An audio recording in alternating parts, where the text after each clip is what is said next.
કમાલ કરે છે આ સ્માર્ટ મીટર પણ ગ્રાહકને 7.81 લાખનું મોટું બિલ. MJVCLના અનઘડ વહીવટના કારણે ગ્રાહક ઉષાબેન કીર્તિભાઈને ₹67,81,031.44 રૂપિયાનું લાઇટ બિલ મળતા ખળભળાટ મચી ગઈ છે. જેમાં તેમનો 3 મહિનાનો સામાન્ય એવરેજ બિલ 3,000થી 4,000 હોય છે, છતાં આ વખતનું બિલ લાખો રૂપિયાનું આવ્યું છે. સ્માર્ટ મીટર લાગ્યા બાદ અનેક લોકોને આવા ખોટા બિલનો સામનો કરવો પડી રહ્યો છે. વારંવાર આવી ઘટનાઓ છતાંય તંત્ર દ્વારા ન તો યોગ્ય તપાસ થાય છે, ન તો જવાબદારી નિર્ધારિત થાય છે. લોકોએ ટેકનોલોજી પર નહીં પણ તંત્ર પરનો ભરોસો તૂટી રહ્યો છે. સ્માર્ટ મીટર 3 મહિના પહેલાં 3 થી 4 મહિના પહેલાં નાખ્યું છે અને પહેલાં અમારું એવરેજ બિલ આવતું 1,500 થી 2,500 રૂપિયા અને આજે અમને 3 થી 4 મહિના પછી આ બિલ મળ્યું છે.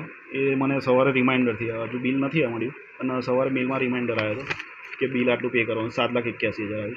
એના પછી મને લાગ્યું કે આ ખોટું બિલ છે, એટલે મેં MJVCLની સાઇટ પર ચેક કરી તો ત્યાં પણ મને એ જ જાણકારી મળી કે એ જ બિલ છે. અને એના પછી મેં કસ્ટમર કેરમાં કોલ કર્યો તો એ લોકોએ કીધું કે આ જ બિલ છે તમારું. તો મેં કીધું આ ખોટું બિલ છે, મારું એવરેજ આટલું આવતું હતું ને આટલું કેમ? તો એ લોકોએ કમ્પ્લેન લીધી છે. હવે કમ્પ્લેનનો જવાબ શું આવે છે એનો વેઇટ કર્યો. શું લાગે છે આ 7 લાખ બિલ આવીને કેવું લાગ્યું? આમ તો ખોટું જ છે, આટલું આવવું જ ના જોઈએ રેસિડેન્શિયલમાં. લાગે છે MJVCLનું મોટું છોકરું છે, કારણ કે આનાથી જ આપણે ગ્રાહકો સ્માર્ટ મીટર નાખતા ડરી હતી. હા, એ ડરશે જ, કારણ કે આવું બિલ આવે રેસિડેન્શિયલમાં અને એટલો યુઝેસ ના હોય અને આટલું મોટું બિલ આવ્યું સ્માર્ટ મીટર, એ લોકો હવે ગભરાશે નખાવતા.